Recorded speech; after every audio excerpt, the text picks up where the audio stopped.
Today in our 2018 Ford Expedition, we're going to be taking a look at and showing you how to install the Roadmaster Universal High Powered Diode Wiring Kit, part number RM-152.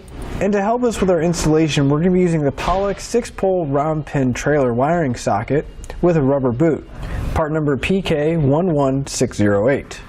So here's what our diodes are going to look like once we have them installed. They're going to live behind our tail light, and what these are going to allow us to do is have the signal from our RV come in, and it's going to transfer out to our tail light. But it's also going to have our factory wiring going through, so it's going to work like normal when we're not flat towing our Expedition. Now our diodes are going to make sure that our factory wiring is going to be safe because it's going to protect it from any kind of backfeeding or anything like that if any problems on the motorhome end would arise. And as you can see, our lights are going to work seamlessly with our motorhome, so every time we're driving down the road flat towing our Expedition, everybody knows what's going on around us. Now that we've gone over some of the features and seen our diodes work, let's show you how to get them installed. To begin your installation, you're going to want to figure out where you're going to be mounting your wiring. Our base plate came with a bracket, and as you can see, the fascia's off because we just got done installing the base plate. It's going to make it a lot easier to route everything towards the front here. But you want to make sure you leave yourself enough excess so that you can wire up the plug that you're going to be using. But we ran our wire, ran it across the bumper beam, and we actually ran it up into the engine bay. Then we had it come along the edge of the fender here, and I left myself a little bit of excess because our braking system is going to need to tie into this. But then we dropped it down as close to the firewall as we could, and when we dropped it down, we chose to drop it down right behind the fender liner here because we didn't want to get too close to the exhaust. We dropped it down, we went around the body mount, and then followed the frame rail, zip tying it to some existing lines along the outside. Then once we got to about the fuel tank, we went over the frame here, over the rear axle, towards our spare tire. Then we went over the support, and we had our wire drop down right on the driver's side.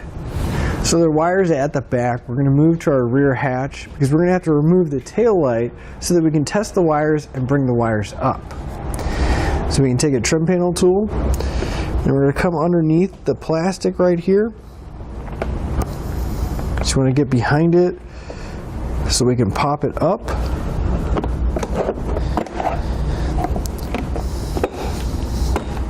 We'll remove that cover, and that's going to expose the bolts that are holding our taillight assembly in place.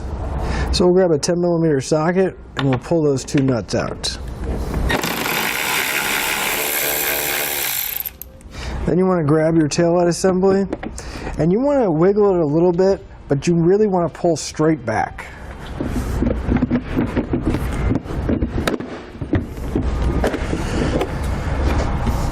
Then we're going to want to disconnect the harness here, so we'll push in on this tab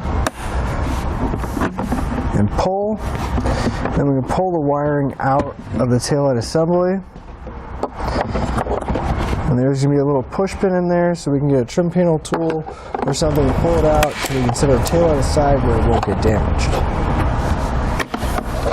Now with our taillights on, we're going to want to take a circuit tester and test each one of the pins inside of our plug to figure out which wire is our taillight signal.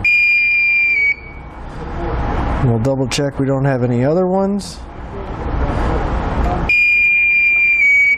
So if we're looking at the plug and we have that clip on top, it's going to be the top left one. If we go back to the wire, it's going to correspond with that blue wire with the silver stripe. Now we're going to turn off our tail lights and we're going to have an assistant apply the brakes so we can isolate the signal. So now we'll go back and we'll test each pin again. Double check that we don't have a signal anywhere else. So if we look at it with the clip on top, it's going to be the bottom right pin, which is going to correspond with the white wire with the green stripe. Now we're going to want to remember those, so you may need to write these down. Now after repeating the process over on the passenger side, we found that the wires are in the same location. Our taillight wire is still going to be on the top left. It's going to be that blue wire with the silver stripe. and our brake signal wire is going to be on the bottom right. However, this one's going to be kind of this purplish grayish colored wire with a purple stripe on it. So we went ahead and split our 4-pole wire, and we brought the brown, white, and yellow wire up to the top by our tail light. Now you can see there's plenty of space, and you can actually look straight down and see the ground. So if you just reach underneath, you should be able to grab the wire and bring it up to the top. And we also went ahead and peeled back some of the tape and loom to expose the wires coming off of our taillight socket. So we'll go ahead and start with our brake wire, which is going to be the white wire with the green stripe. You're going to want to take a pair of cutters, and we're going to cut that wire directly in half, downstream from the plug a little bit. And we'll strip back both ends. And we're going to grab one of our diodes that has all the blue connectors on it. And we're going to take 2 of the terminals off, and we're going to crimp them on to one end of the wire. We can grab our diode, and if we look, we're going to have 2 in terminals and 1 out terminal. We want the out to be facing towards the socket, so we'll take that spade, we'll plug it in, and we'll plug the other one into the in terminal. We take our last spade terminal off, and since this is the brake wire, we'll take our yellow wire. We're going to estimate about how much we need, and we can cut our wire and trim the excess off and strip back the end. And we'll take that last spade terminal and crimp it onto the end of that wire. Our taillight wire we're going to do the same way, cutting it in half, and getting one of our diodes, having one to the in and one to the out. Except on this one, we're going to want to grab the diode with the yellow terminal on it, but for now we're just going to use the 2 blue ones. Plug it in the same way, making sure that the socket is on the out terminal. And we'll take our yellow terminal, again estimating how much brown wire we need. We'll cut it back, but this time we're going to hold on to the excess wire. We're going to want to strip back both ends, the one coming from the bottom and the excess. We're going to combine both of our wires together, and we'll crimp on our yellow terminal. And the excess, we're going to drop back down so it can meet up with our green wire and go over to the passenger side. Just keep in mind that we are probably going to have to extend our brown and green wire since our Expedition is so long. And if you need some extra wire, you can pick some up using part number 16-1-1, and that's going to be for 16 gauge wire by the foot. Our white wire is going to be our ground wire, so we're going to need to attach it to some sheet metal. So we'll go ahead and cut back the excess, and then we'll take the included ring terminal from our kit and we'll crimp it onto the end of our wire. We're going to grab a 5/16 nut driver and the self-tapping screw, and we're going to go directly into the body of the vehicle here.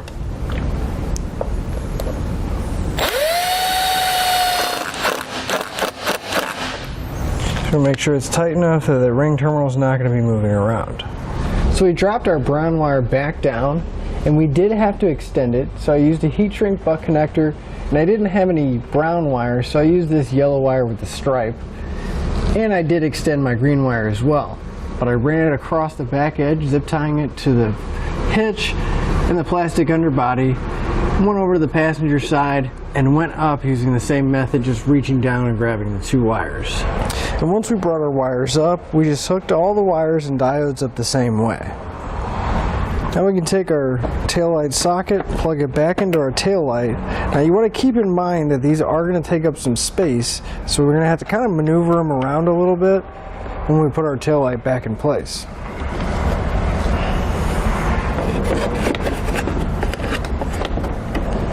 And then we're going to replace all of our hardware and the panels we took off.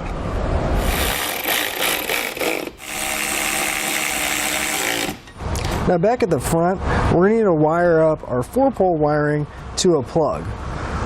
We're going to be using a 6-pole round. So I'm going to take the dust cover off the back, and for now I'm just going to slide my wires through and push it out of the way. And we're going to need to separate all 4 of these wires, but not as much as the back, just a little bit so we have enough room to work with each one. going to strip back the end of each one of our wires. Now on the back of whatever plug you're using, typically they are labeled. So you just want to make sure you have the correct one. T is going to be for trailer marker, G for ground, L for left turn, R for right turn, S is going to be for your brakes, and the center pin will be for an auxiliary power source. So we'll take a small Phillips screwdriver to loosen up the set screw. And I'm going to take my brown wire, since that's the trailer marker one, so it'll be for our tail lights. I'm going to put my wire inside the terminal. Now you want to try to only get the copper wire in there, because a lot of times if you get the insulation in, it will cause some intermittent connection issues. So you just want a tiny bit of that copper wire sticking out the top to where it won't cause any problems, but we know it's just the copper inside. And then we'll just go around and continuing making all of our connections. Now we can take our dust cover and slide it over the end. I always like to put a little bit of electrical tape. That way it'll help seal it up and keep that boot in place and hide some of the wires that we're seeing. Then we can mount our plug directly to our bracket. Just going to be using some 1/4 inch hardware. I'm going to come back with a 7/16 wrench and socket and tighten up the hardware.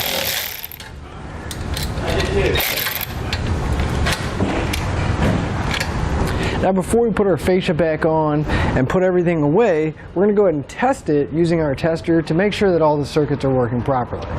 So if I turn on my tester, we can see that the taillights are working properly, as well as the left turn signal, my brake lights, and my right turn signal. So now we can finish up putting our fascia back on, hook up to our motorhome, and hit the road. That'll finish up your look at the Roadmaster Universal High Power Diode Wiring Kit, part number RM-152 on our 2018 Ford Expedition.